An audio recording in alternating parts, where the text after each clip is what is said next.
les en route. Restez concentrés ici, le chat.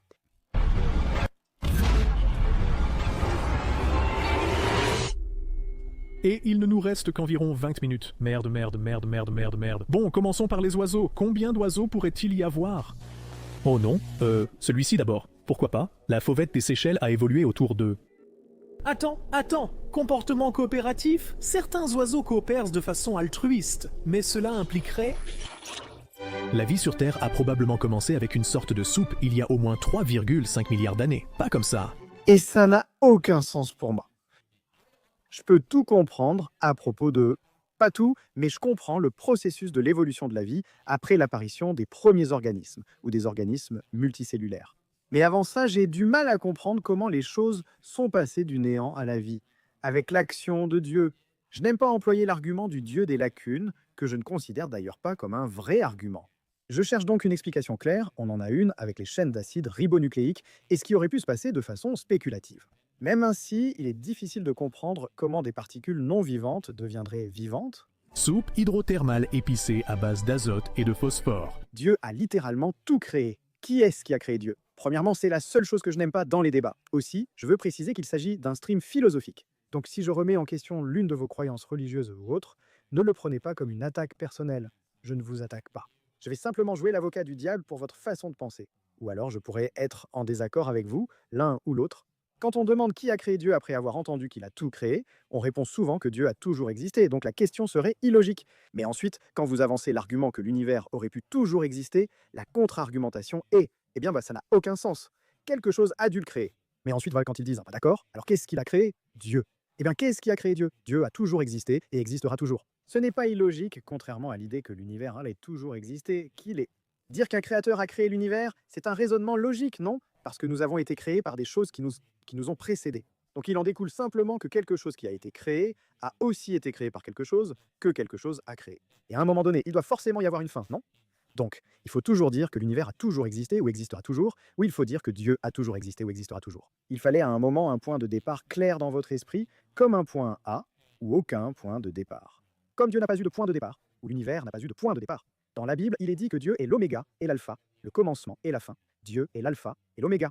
D'accord. On peut dire que Dieu c'est le commencement et la fin, mais selon cette logique, cela ne tient pas non plus. Cela ne suit pas la logique humaine. De la même manière dans l'idée que l'univers a toujours existé. Dans mon esprit, il est tout aussi logique que Dieu ait créé l'univers et que Dieu ait toujours existé, que l'idée que l'univers ait toujours existé et existera pour toujours. Les deux sont tout aussi logiques d'un point de vue rationnel. L'une d'elles est une hypothèse alternative. Je pourrais croire que l'univers a toujours simplement existé intrinsèquement. Ou je peux croire que Dieu a créé l'univers et que Dieu a toujours existé intrinsèquement. Dans les deux cas, vous faites l'hypothèse qu'une chose, que ce soit l'univers ou Dieu, a toujours existé et existera toujours. Quelqu'un a dit « Voilà les athées », je secoue la tête. Je ne le suis pas, il n'y a rien de mal à croire cela. J'explique simplement pourquoi je crois cela. J'ai un coup de gueule philosophique à poster bientôt, peut-être la semaine prochaine ou celle d'après. Je ne sais pas encore. Je ne sais pas encore comment je vais programmer les vidéos.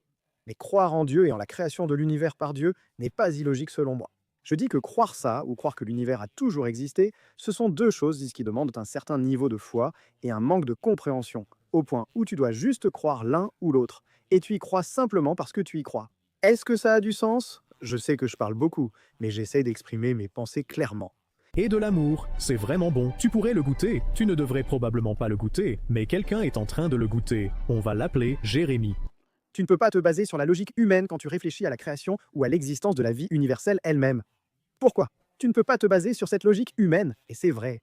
Et je ne le fais pas. Si je me fiais à la logique humaine, je ne sais pas si tu es d'accord ou pas avec moi, mais si je me fiais à la logique humaine, ça me pousserait forcément à dire que quelque chose a créé l'univers. Ne pas suivre la logique humaine impliquerait que l'univers a toujours existé, ce qui n'a pas de sens pour moi car je comprends seulement la vie, la mort, l'aspect cyclique et l'idée que tout a un créateur. Mais ce n'est pas parce que ça peut arriver que tout ce qui existe a forcément un créateur, même l'univers. On ne peut pas les voir car ils sont très petits et simples. On pourrait probablement partir un moment sans en louper. Du calme. Désormais, des Jérémies apparaissent partout, testant diverses configurations avec un étrange code de triche en spirale. Et certains d'entre eux se demandent si le soleil est savoureux, et certains d'entre eux Certains se demandent s'ils peuvent se connecter ensemble. Oh, ça risque de devenir incontrôlable. Cool, c'est l'heure des poissons? Pas du tout, Bucko. D'abord vient l'heure du milliard ennuyeux, qu'on peut ignorer car les scientifiques n'utilisent jamais ce terme. Ensuite, il y a le Cambrien. Mes types d'animaux préférés sont ceux qui, au cours de l'évolution, étaient des poissons, sont devenus des créatures terrestres, puis sont retournés vivre dans l'océan. Comme les baleines. J'ai raison, non? Les baleines et les dauphins, c'était comme ça, non? Des trucs comme ça. Ils ont été à un moment donné des créatures terrestres. Ça a du sens? Les ancêtres des baleines étaient-ils des animaux terrestres?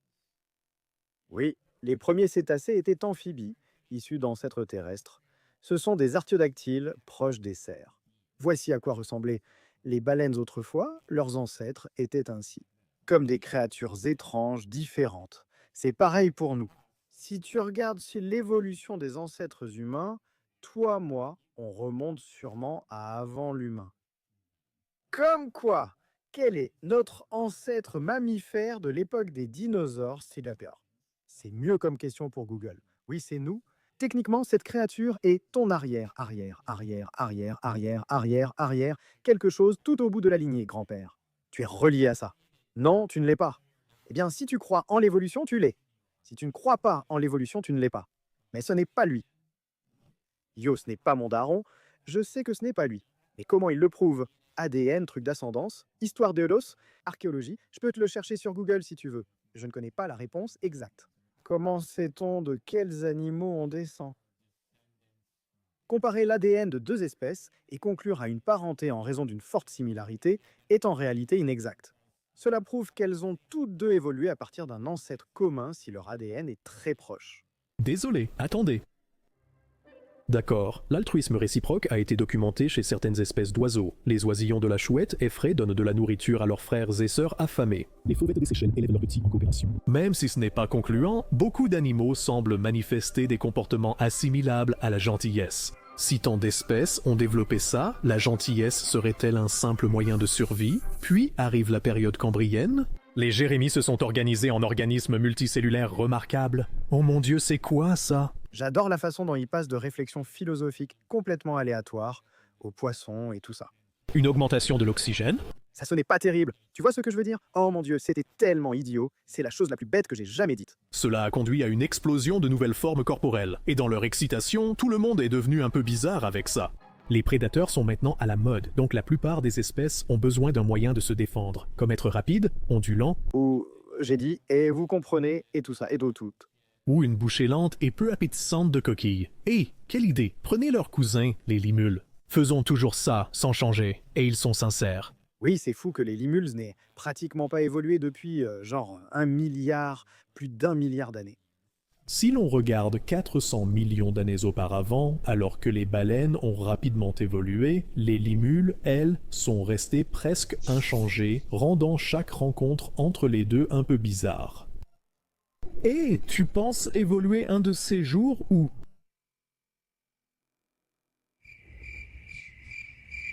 Pas vraiment, mais le plus fou avec le Cambrien, c'est...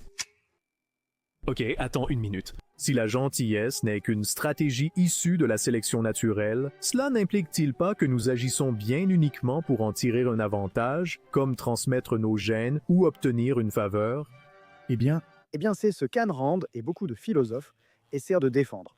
À savoir que faire une action bienveillante, n'importe quelle action bienveillante, est physiquement impossible parce que tout ce que tu fais de bien t'apportera forcément un bénéfice d'une manière ou d'une autre que tu pourrais attribuer à l'égoïsme. Tenir la porte à quelqu'un te fait te sentir bien, donc tu es une mauvaise personne pour l'avoir fait. Aider quelqu'un pendant un examen est égoïste parce que tu le fais pour ton propre intérêt, parce qu'ils t'apprécieront davantage, non? Des conneries comme ça. Tu pourrais aller jusqu'aux exemples les plus extrêmes, comme toi et moi sommes à la guerre du Vietnam et une grenade est lancée juste à côté de nous. Si je saute sur la grenade, je vais mourir et tu vas survivre. Je le fais parce que la douleur et la culpabilité que j'endurerais en sachant que tu mourrais et que je survivais serait pire que de simplement sauter sur la grenade et mourir. Je ne suis pas d'accord. Je pense que la gentillesse existe dans l'altruisme, mais je ne pense pas que tu puisses. Je ne pense pas que tu puisses attribuer la plupart des choses gentilles que les gens font les uns pour les autres comme étant quelque chose qu'ils font uniquement pour leur propre intérêt. Peut-être. Le darwinisme universel désigne l'application des principes de l'évolution darwinienne à l'éthique et à la culture. Ce terme ne fait pas référence à Charles Darwin, mais à son cousin Leonard Darwin. C'était un mensonge. J'ai brisé notre confiance et je ne me sens pas bien, car des millénaires d'évolution culturelle ont fait du mensonge un tabou socialement inacceptable. Les sociétés évoluent comme les organismes, s'adaptant aux côtés de la technologie, des vêtements, de la langue, la danse et l'humour face aux pressions de sélection. Alors gardez l'esprit ouvert, car c'est dans la prochaine partie que les choses vont devenir vraiment intéressantes. Bon, assez parlé du Cambrien maintenant. Je vous entends dire, j'en ai marre d'Anomalocaris, ils arrivent des poissons. D'abord, comment osez-vous? Oui, il y a des poissons, mais ils ressemblent à... Écoutez, on avance un peu, c'est important. Le tueur des trois. Mais le fait est que, peu importe la limite, il n'y a qu'une certaine quantité que l'esprit humain peut comprendre et saisir en matière de création. Je pense que c'est l'une des plus grandes choses qui ne seront jamais résolues, parce que nous ne pouvons pas la concevoir. C'est là que la question de la foi entre en jeu, et les personnes qui la poursuivent sans relâche sont la vérité. Je pourrais être d'accord avec ça. Ouais, je pense toujours que ça vaut la peine d'en parler, mais nous sommes limités par nos propres perceptions et notre mode de vie. Et tout ce que tu fais pour essayer de vraiment comprendre l'origine de l'univers ou le sens de l'univers dans son ensemble est physiquement impossible parce que tu es freiné par tes propres pensées, désirs, perceptions humaines et ton raisonnement individuel, non? Tu n'es pas un robot qui peut simplement tout comprendre de toutes les manières imaginables. Tu es limité à ton propre esprit humain, à tes perceptions, à ton propre langage individuel et à la façon dont tu es capable d'exprimer tes pensées et de réfléchir dans cette langue, non? Il y a des mots qui existent, même simplement sur Terre, dans d'autres langues, qui n'existent pas ici. L'exemple courant que j'utilise tout le temps, c'est quelque chose comme Schadenfreude, qui est le sentiment de joie que tu ressens face à la douleur de quelqu'un d'autre. Et évidemment, on pourrait le dire comme ça, mais d'autres langues ont des mots qui signifient des choses différentes qu'on ne peut même pas utiliser, ce qui te limite aussi. Le sommet pour le sub-GVZ. Je trouve la logique chrétienne souvent illogique, mais je me sens coupable de ne pas croire en Dieu. Je me sentais aussi coupable avant. C'est en partie pourquoi je n'ai pas quitté le christianisme ni arrêté de me considérer comme chrétien plus tôt. Quand je commençais à douter, je pensais pécher. Cela m'a frappé plusieurs fois. Je me disais, c'est justement le but, je dois me sentir mal. Petit à petit, je me suis éloigné de l'Église. Pourquoi parles-tu tant de Dieu si tu n'y crois pas? Je ne sais pas. Qu'aimes-tu? Quand quelqu'un m'a demandé pourquoi je dis « Oh mon Dieu » ou « Jésus-Christ » comme réaction. C'est juste une réaction classique, basée sur le langage. Que penses-tu de la théorie de Dieu de Kai Cenat? Quelle est la théorie de Kai Cenat? Pourquoi tu portes une chaîne en croix? Ce n'est pas une croix, c'est une cubaine. Je n'ai pas porté de chaîne avec une croix depuis que j'ai commencé à sortir avec Brooke, ce qui remonte à plus de 3 ans et demi. Je ne porte plus de croix maintenant. En fait, des gens m'ont vraiment reproché de la porter, alors j'ai arrêté. C'était aussi à l'époque où je croyais en une puissance supérieure. Je ne dis pas que je n'y crois pas, mais je ne suis pas sûr. Je suis agnostique. Avant, je croyais juste en un Dieu sans vraiment savoir ce que c'était. 100 millions d'années. Aujourd'hui, des poissons plus étranges occupent les eaux peu profondes, ouvrant la voie à la vie terrestre. Pas ainsi, plutôt comme ça. Joe Bart, sans te manquer de respect, mais rien ne peut venir de rien, sauf si cela a toujours existé. Et dans l'univers, Saborgeta cela montre la création, ou simplement le pur hasard, sur une durée pratiquement infinie. Tu dis que rien ne vient de rien, sauf si c'est éternel. L'univers l'est, mais moi, j'ai été créé. Pourquoi ne pourrais-tu pas simplement attribuer cette même logique à Dieu? Non. J'ai l'impression que tu vois ça d'un point de vue biaisé. Voilà, et maintenant, tu as le premier terrestre. L'univers montre la création. Dieu n'aurait-il pas aussi montré, de manière inhérente, que quelque chose l'a créé, ou l'a doté de la capacité de comprendre? Tout ce que nous savons vient de connaissances acquises. Comment apparais-tu? Comment fais-tu? Comment es-tu? Comment as-tu toujours existé? Cela peut sembler stupide. Comment peux-tu exister tout en connaissant infiniment des choses qui n'existent pas encore pour toi? Dieu est en dehors de notre univers. On pourrait aussi dire qu'il y a des univers en dehors de notre propre univers. Selon la théorie du multivers, l'univers existerait depuis toujours. Ce sujet mène à un débat sans fin, n'est-ce pas? Voilà le problème. Il y a certaines choses dont on peut discuter, et puis il y a certaines choses dont nous allons discuter, mais au final, ce sera. Tu crois ce que tu crois, je crois ce que je crois. Je ne vais pas pouvoir voir les choses de ton point de vue parce que tu penses que je suis biaisé, et je pense que tu es biaisé, si ça a du sens. Aucun de nous ne peut voir cela du point de vue d'un a priori. Tu as grandi dans un climat différent, une vie différente de la mienne, et évidemment, tu penses de façon raisonnable et logique différemment de moi. Je n'ai ni raison ni tort, toi non plus. Tu ignores si Dieu existe encore. Tu crois que Dieu a toujours existé. Je ne sais pas si c'est le cas pour l'univers, mais je pense que oui. Ce n'est pas de la foi, car il ne s'agit pas de fortes croyances dans la doctrine ou les textes d'une religion fondée sur une compréhension spirituelle. C'est juste le même genre de ressenti par rapport à ce que je crois, tu vois. Je ne peux pas t'enlever ça. Et donc c'est pareil, tu ne vas pas changer mon opinion. Les vertébrés. Ah, d'accord. Donc c'est l'époque des dinosaures maintenant. Non, retiens tes chevaux proto-mammaliens. Ces choses-là prennent du temps. La sélection naturelle n'est pas un simple jeu vidéo. Bienvenue sur ma chaîne. Aujourd'hui, on découvre le nouveau jeu Évolution. Il est en développement depuis 3,5 milliards d'années. D'accord, très bien. Donc s'il n'y a pas encore de dinosaures, quel type d'animaux avons-nous? Nous entrons dans le Permien, l'ère des synapsides, incluant les célèbres Démétrodons et le Doducotylarhynchus, tous deux remarquables. Il y a aussi des créatures poilues étranges qui courent partout, mais elles sont probablement insignifiantes. Attends une seconde. Actuellement, la planète compte 8,2 milliards d'humains. Selon le darwinisme universel, 100 fois plus de mèmes pourraient influencer notre évolution sociale et notre sens de l'éthique. Un mème est ici une unité d'information culturelle autoréplicable, comme envisagé dans le gène égoïste de Richard Dawkins. Le terme englobe toute idée transférable entre humains, de la 9e de Beethoven au Mac et au Cheeto, et donc tout le progrès sociétal peut théoriquement être décomposé en mèmes. Avant, il existait des coupes mulets, mais plus maintenant. Vous ne portez sûrement pas de toge en regardant ceci. Peut-être en portez-vous une, je ne connais pas votre vie. Avez-vous noté ce matin dans votre journal sur tablette d'argile, avec votre stylet en roseau, la consistance du cuivre reçu de votre marchand? Sinon, félicitations, vous ne vivez pas dans la Babylone antique. Tout comme les gènes biologiques, la variation des mèmes a permis l'évolution culturelle. Mais cette théorie devient... Il dit en gros qu'avec le temps, nous, eh bien, je pense que j'interprète cela comme le fait que, en tant qu'espèce, nous avons commencé à évoluer de moins en moins physiquement, en dehors du fait de perdre certaines choses dont nous n'avons plus besoin pour survivre. Et notre évolution s'est transformée en une évolution sociétale à travers les croyances culturelles, les ensembles de règles et la fonctionnalité. C'est ça. On n'a plus besoin d'avoir, tu sais, des muscles pectoraux plus gros ou des épaules plus larges pour pouvoir, tu vois, combattre un bison. Tu as un boulot de bureau ou tu es électricien, peu importe ton métier. Il existe d'autres moyens par lesquels nous évoluons en tant que groupe social. Inconnu, Dawkins soutient que les groupes de... Je dois arrêter de lire 1 minute pour pouvoir avancer. Je vois qu'il y a des paragraphes qui arrivent. Je vais les lire, mais après ça, il faut que vous me donniez 1 minute. Désolé, je termine mon 3e. Je ne sais pas quoi dire, je pense à la mort depuis un moment. J'ai vraiment eu peur du concept d'être seulement la vie et la mort, le néant pour l'éternité. Je n'arrive pas vraiment à imaginer comment l'éviter. Une autre existence universelle et totale. Je voudrais juste savoir si tu pouvais me donner des conseils pour gérer ça. Frère, j'essaie encore de gérer ça moi-même. Je ne peux pas vraiment t'aider, mec, je suis désolé. J'en ai déjà parlé auparavant. Je ne suis pas à l'aise avec l'idée de la mort. Je ne veux pas mourir. Comment je fais pour gérer ça? Je ne sais pas. Marc Aurèle et de nombreux stoïciens diraient que la mort n'est que la perte d'un instant. Ce n'est pas la perte du passé qui n'existe plus, ni du futur qui n'existe pas encore. Tu dois aussi penser que le toi d'aujourd'hui sera mort quand tu mourras. Surtout si tu vis jusqu'à 70 ans, non? Le moi qui parle en ce moment n'existera plus dans 30 ans. Bien sûr, mon corps physique existera toujours, mais ma façon de penser, tout ce que je sais, aime et dont je me souviens changera totalement, non? Donc je suis comme une capsule temporelle qui n'existera plus dans 5 minutes.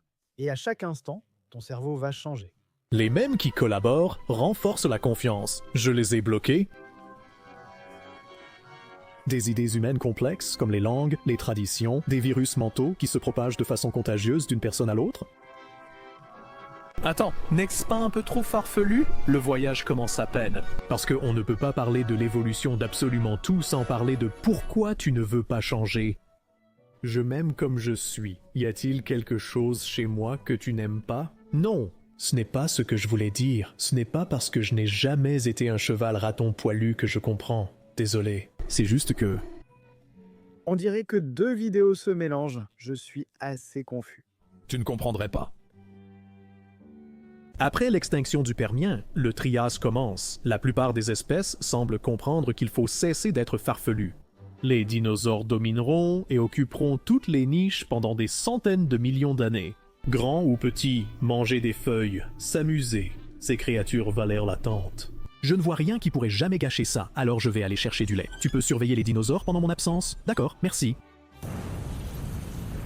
Qu'est-ce que tu as fait?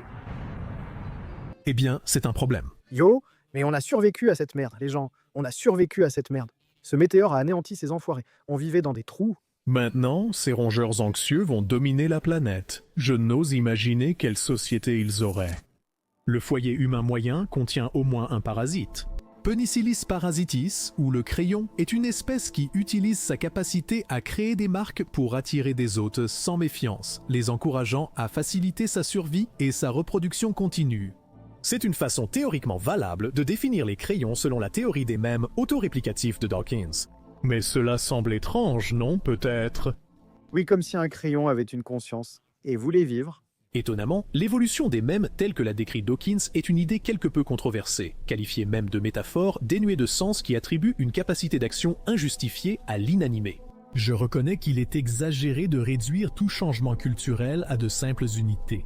Cependant, et c'est un très très gros cependant, je ne suis pas d'accord pour dire que la théorie des mèmes est complètement dénuée de sens, surtout si on la considère comme une métaphore, parce que tout, dans nos vies modernes, est en perpétuel changement viral. Les crayons ne sont pas des parasites. Ce ne sont que des crayons, mais la facilité à les personnifier, ou toute création humaine, révèle l'évolution constante de notre culture. Même cette chaîne a radicalement changé, et même si je suis satisfait de son évolution, je ne peux m'empêcher de me poser des questions. Et c'est fou. Genre, si les humains ne, tu sais, disparaissent pas ou ne s'entretuent pas dans les 100 prochaines années, quand nous serons morts depuis longtemps. C'est une réflexion que tout le monde se fait. À quoi ressemblera le monde dans 2000 ans? Comment les gens de l'an 4000 nous verront-ils de là où ils seront? Est-ce qu'ils nous verront de la même façon que nous voyons les Romains et les gens qui vivaient au début de notre ère? Westwick Psychic, ils vont même nous étudier. Ça me donne le fear of missing out. Ouais, je ne veux pas dire que j'aurais aimé naître plus tard, parce que je pense que maintenant, c'est le meilleur moment pour être en vie, parce que maintenant, c'est le seul moment où tu peux vraiment être en vie. Mais ce serait cool si je pouvais savoir à quoi ressemblera l'humanité dans le futur, mais on ne le saura jamais. On va sans doute tous mourir avant 2100. L'an 3000 n'est même pas à la portée d'un putain de fils, mec. C'est si loin qu'on ne saura jamais ce que ça fait. Que veux-tu dire par seul moment pour être en vie? Le présent est le seul moment où tu existes et as existé.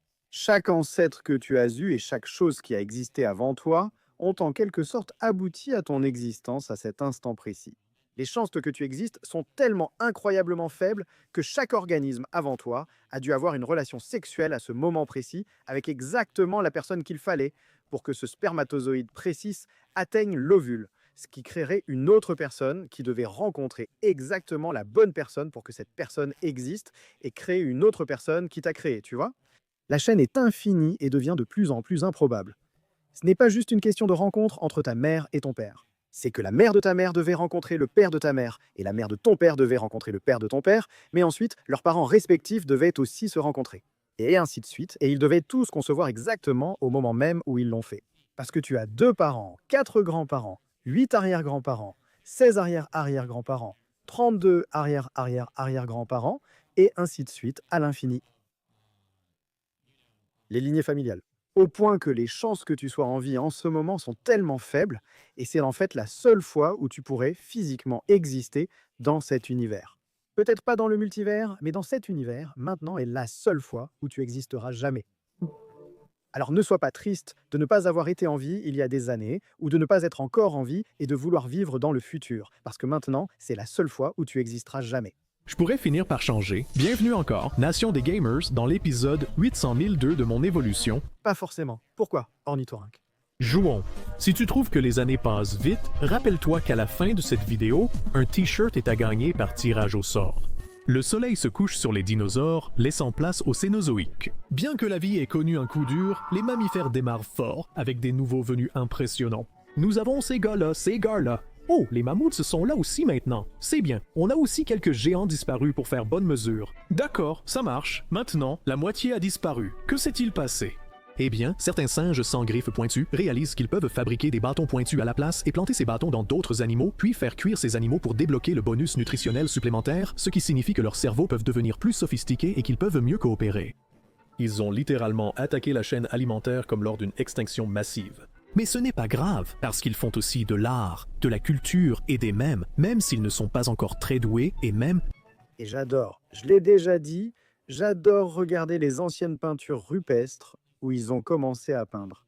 L'évolution de la conscience humaine apparaît dans les peintures rupestres. D'abord, ils représentaient juste les animaux qu'ils voyaient, puis on commençait à peindre leurs mains, leur peuple et leur famille, jusqu'à saisir le sens du soi. D'autres hominidés, peut-être des gènes? Ensuite, ils ont commencé à se parler avec des mots simples formant des phrases. Et puis, avec le temps, maintenant nous avons le langage, nous pouvons nous parler. C'est malin, ne craignez rien, les humains ne les cuisineront sûrement pas non plus. Souvent, je suis heureux que cette espèce se soit répandue partout. Je me demande si leur faim et agitation mèneront à quelque chose. Seule la croissance infinie est acceptable.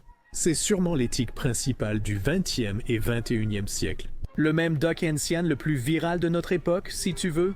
Cette recherche de marges bénéficiaires exponentielles a mené à des phénomènes comme la merdification, terme qui désignait d'abord le déclin des plateformes en ligne, mais qui s'applique désormais à la dégradation générale des produits, voire à l'actualité. Ouais, c'est du grand n'importe quoi, mec. Pourquoi sortir un nouveau téléphone chaque année?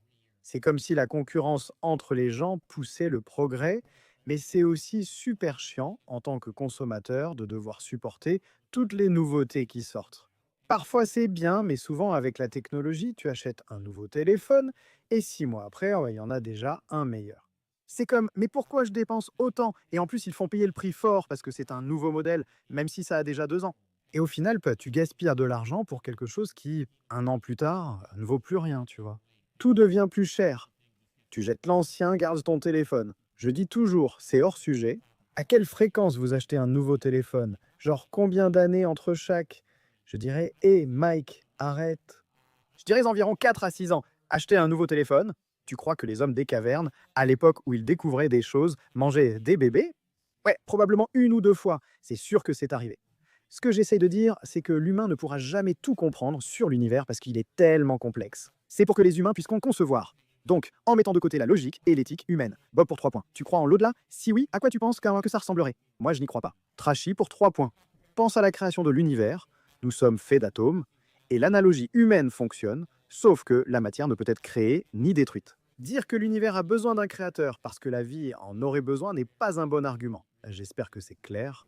Tous les aspects de notre vie quotidienne. Un exemple plutôt caricatural de ce type de déévolution est la shrinkflation, où les entreprises réduisent de plus en plus la quantité de leurs produits pour essayer de soutirer un peu plus aux consommateurs et continuer à faire grimper les chiffres indéfiniment. Cette idée à courte vue du progrès n'est pas nouvelle. Le déclin des pièces d'argent frappées dans l'Empire romain suit un schéma étonnamment similaire, mais si l'on prend cela comme exemple, il est évident que cette pratique n'est pas viable à long terme. Et sans vouloir faire la morale, ces petites terreurs sont particulièrement exaspérantes quand on les replace dans le contexte de l'ensemble de l'histoire de la Terre.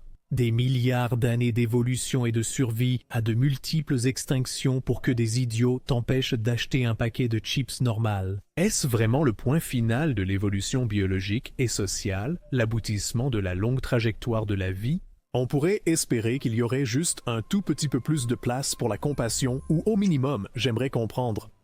Laisse tomber, je ne voulais pas être impoli. Je comprends que tu traverses quelque chose. Je suppose que j'ai juste peur. Peur de quoi? De voir à quel point le monde a changé, et à quel point j'ai changé avec lui. J'ai traversé tellement de versions de moi-même que j'ai du mal à me reconnaître, mais toi, tu es resté si constant. Éon après éon, j'aimerais avoir cette confiance. Parfois, je me demande si je suis encore moi-même. C'est fou. Waouh, merci beaucoup. Très bien, il nous reste à conclure l'Anthropocène et ce qui suit, donc pas le temps pour un montage sophistiqué. Voilà, voyons. L'âge de glace finit enfin par reculer et les humains, anatomiquement modernes, commencent à camper dans différentes vallées fluviales. Ils pratiquent un peu d'agriculture, construisent des maisons et font un peu de... Et frère, quel est le but de la vie au fond? D'un point de vue évolutif, d'un point de vue évolutionnaire. Tu vois, je sais que les cellules ont 2 options. Soit devenir un organisme unicellulaire immortel, soit se reproduire, se répandre, tu sais, diversifier les gènes, mourir, et ensuite la même chose, non, tu sais, la réapparition de ces êtres ou la génération de ces choses qui refont la même chose encore et encore. Pourquoi les premiers vivants étaient-ils motivés à se reproduire et mourir sans cesse? Quel en était le but? Quel est l'intérêt de faire ça d'un point de vue biologique? Il n'y a pas de but. Je pense que c'est ça. Je crois que c'est l'arrivée, c'est la vie. Tu fais que te reproduire, c'est tout. Tu ressens les choses. Mais pourquoi? Pourquoi streamer pour s'amuser? Quel est le but? Se reproduire, bah, c'est avoir des enfants, hein, non? Pourquoi avoir des enfants? Pour transmettre ses gènes. AT1C, hein. Quel est ton intérêt de transmettre ces gènes pour s'assurer d'une sorte d'immortalité qui te dépasse? Mais quel est l'intérêt de ça? C'est ce que je dis. C'est comme, si tu remontes assez loin, on pourrait s'asseoir ici et avoir une conversation réfléchie et profonde sur pourquoi toi, moi ou n'importe qui voudrait avoir des enfants à un moment donné dans le futur. Mais si tu remontes plus loin, à une époque où les animaux n'étaient pas conscients, ils étaient juste guidés par l'instinct pour se reproduire. Mais pourquoi? Genre, pourquoi? Quelques crimes de guerre. Ils collaborent parfois avec d'autres animaux comme les chevaux, surtout pour des crimes de guerre. De temps en temps, ils font des fresques murales ou des bols amusants. Oui, on pourrait parler de chimie, mais pourquoi est-elle ainsi? C'est ce que je veux dire. Pour moi, ça n'a pas de sens, même si on peut dire que les choses cherchent à se reproduire pour éviter la mort et transmettre leurs gènes. C'est bien, mais quelle est l'étincelle qui crée cela? Genre, quelle est la première chose qui a rendu inné, tu sais, pour les êtres vivants, le besoin de se reproduire avant la mort? Mais la plupart du temps, ils font des fresques murales. Parce qu'il n'y avait pas de conscience, n'est-ce pas? Donc il n'y avait pas de motivation philosophique derrière ça. C'est biologique, mais d'où vient ce phénomène biologique? On pourrait dire Dieu, mais la Bible et l'évolution ne coïncident pas. C'est ce qui est déroutant, car la réponse ne peut être Dieu si Dieu contredit le raisonnement que je fais. Ou plutôt, ce n'est pas Dieu, mais la Bible. Ils commettent des crimes de guerre. Oui, ils le font. Maintenant, tu me fais chercher sur Google. Je cherche sur Google. Le christianisme croit-il en l'évolution? Certaines confessions peut-être. Église catholique, aucune contradiction entre leur foi et la science de l'évolution. Dieu a créé l'humain et les humains sont biologiquement liés aux autres créatures. Ils diffèrent sur la façon d'interpréter les premiers chapitres de la Genèse. Je ne sais pas si nous avons évolué à partir d'autre chose ou si l'évolution a commencé avec la création de l'homme. Voici l'histoire en résumé. Il y avait des idées sympas, comme des piliers très hauts ou d'énormes têtes, parfois posées sur ces piliers, mais la plupart auraient dû rester à l'état de brouillon. J'aime beaucoup la façon dont les raviolis sont préparés. Une réflexion sur le paradoxe du bateau de Thésée. Quand tu as un bateau, c'est comme, tu parles du truc où c'est genre, à quel moment ça devient un nouveau bateau? Ouais, c'est que c'est le même bateau. L'idée, c'est que si j'ai un bateau et que je commence à remplacer des parties de ce bateau au fil du temps, à quel moment ce bateau devient-il un nouveau bateau? Non, parce que ce qui fait le bateau, c'est le nom du bateau. Si tu gardes le même nom pour le bateau, il restera le même pour toi, quelle que soit son apparence ou ses matériaux, neufs ou anciens. C'est l'esprit qui rend tout réel, pas la matière. Culture universelle, la nourriture comme le casu-marzu ne l'est pas. Celle-là appartient clairement à la Sardaigne, mais aucune de celles-ci n'est suffisante pour faire pencher la balance en faveur de l'humanité. Ainsi, le score final pour les humains est réparti de façon constante tout au long de la longue évolution culturelle à travers les sociétés et les époques. On trouve des représentations de chiens faites non pas pour une raison pratique, mais par véritable affection. Les anciens Romains gravèrent des poèmes sur les tombes de leurs chiens, dont l'un disait « Je pleure en te menant à ta dernière demeure, comme j'étais heureux de te ramener à la maison il y a 15 ans. » Et c'est étrange, parce que si l'altruisme n'est qu'une tactique pour assurer notre survie, quel avantage y a-t-il à pleurer une espèce totalement étrangère à soi? Bien sûr, les chiens nous ont aidés de diverses façons. Oh, tu vois, c'est pour ça que je déteste devoir jouer l'avocat du diable. Tu es triste qu'ils ne soient plus avec toi, parce que leur présence te rendait heureux. Une sorte de garantie dans ta propre immortalité. Même si tu ne vis pas avec un chien, c'est comme s'éloigner de ta maison animale. Si tu t'éloignes de ton animal de compagnie, tu es quand même heureux qu'il existe, même si tu ne le vois pas, parce que tu sais qu'il y a toujours de la vie là-bas. Je ne sais pas, c'est un truc bizarre, subconscient, putain de compliqué. On pourrait dire que c'est égoïste, mais je ne le pense pas, même si ce serait la réponse. Une espèce totalement différente, je veux dire. On dit souvent qu'adopter un chien, c'est 10 à 12 ans de bonheur pour un jour très triste. Bien sûr, les chiens. Je ne suis pas d'accord, car perdre son chien, c'est bien plus qu'une journée de tristesse. Nous ont aidés. Surtout si c'est un chien que tu connais depuis que tu es jeune. Depuis ses débuts, l'humanité crée de l'art révérencieux sur les animaux sauvages, témoignant ainsi d'une appréciation et empathie envers des espèces capables de nous tuer. Et est-ce que ce n'est qu'une stratégie de survie? Nous avons aussi tendance à prendre soin des malades et des personnes âgées, et cela depuis vraiment, vraiment longtemps. Et est-ce que ce n'est qu'une stratégie de survie? Dans une langue probablement perdue à jamais, un humain ancien, quelque part, a dû être le premier à dire « je t'aime » à quelqu'un d'autre. Et est-ce que ce n'est que... Un sentiment qu'il ressentait. Et il y avait probablement ce sentiment avant qu'il ne puisse l'exprimer. Mais il y a eu, à un moment donné, quelqu'un qui a été capable de mettre ses émotions, de ressentir ses émotions et de les exprimer avec des mots. Juste une question de survie. Peut-être étaient-ils guidés par des signaux chimiques pour transmettre leurs gènes, d'accord. Je ne suis pas sûr que cela importe vraiment. Quelle que soit la manière dont nous avons acquis la capacité de prendre soin des autres, nous en sommes très probablement capables. Finalement, l'important est-il que l'altruisme soit aussi une tactique de survie chez d'autres animaux? Au milieu de tout ce chaos tourbillonnant, nous pouvons être raisonnablement sûrs que notre espèce est une manifestation de la vie capable de compassion envers ce qui nous entoure. Ne devrions-nous pas tenter, après l'Anthropocène, l'époque de la Thomacène? Frérot, la seule autre chose... Non, je ne peux pas m'éloigner du sujet, laisse tomber. Nous sommes des ressources épuisées. Je m'apprêtais à montrer des vidéos de castors. Provoquer l'effondrement de la civilisation mondiale. L'hiver nucléaire causé par les techno-escarmouches des années 2020, 60 et 70 obscurcit le soleil, menant à la perte des récoltes et au grand déclin sur Terre. Il a finalement admis que l'altruisme existe chez d'autres animaux. Je regardais une vidéo. As-tu déjà vu un castor abattre un arbre? Ils vont ronger l'arbre, puis ils vont s'arrêter au hasard et écouter. Ils vont faire ça. Et ils attendent d'entendre l'arbre craquer. Et quand ils entendent que ça craque, ils s'enfuient. Est-ce que c'est biologique? Je me demande toujours, car on apprend certains comportements. Non. Même chez d'autres animaux, nous ne sommes pas les seuls à pouvoir transmettre des connaissances à notre progéniture. Peut-être qu'on peut trouver la réponse sur Google, non? Mais certains animaux comme les chiens ont des traits qui leur sont immédiatement inculqués, comme le fait de faire leur nid. Même sans apprentissage, les chiennes font leur nid. Les castors savent écouter les craquements d'un arbre pour savoir quand il va tomber, afin de pouvoir s'écarter et éviter d'être écrasés. Ont-ils appris cela? Ou est-ce que c'est inscrit dans leur gène, de sorte qu'ils savent instinctivement comment réagir? Et ils attendent. Je dois te montrer la vidéo. Regarde, regarde-le, écoute, regarde-le, écoute. C'est ce qu'il fait. Il attend. Rien. Il recommence. Il va faire un petit grignotement. Il attend. Et il l'a entendu. Un petit craquement. Pas assez. Tu en fais plus. Ils apprennent en observant. Alors, par exemple, les petites castors vont regarder leur mère ou leur père abattre des arbres. Tu vois, il revient. Et voilà, il entend craquer et commence à avoir peur.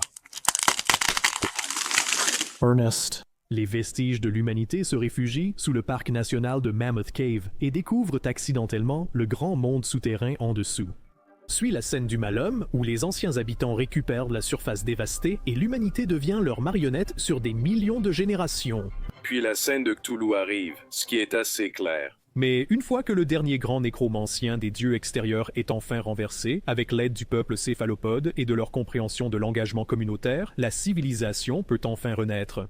La symbiose marque une ère de positivité, la culture s'unissant autour d'harmonie et d'équité, atteignant enfin le potentiel humain tant espéré, ce qui reste pourtant frustrant. Les humains sont un potentiel d'altruisme et de compassion, peut-être plus que tout autre dans l'histoire de la Terre ou du cosmos.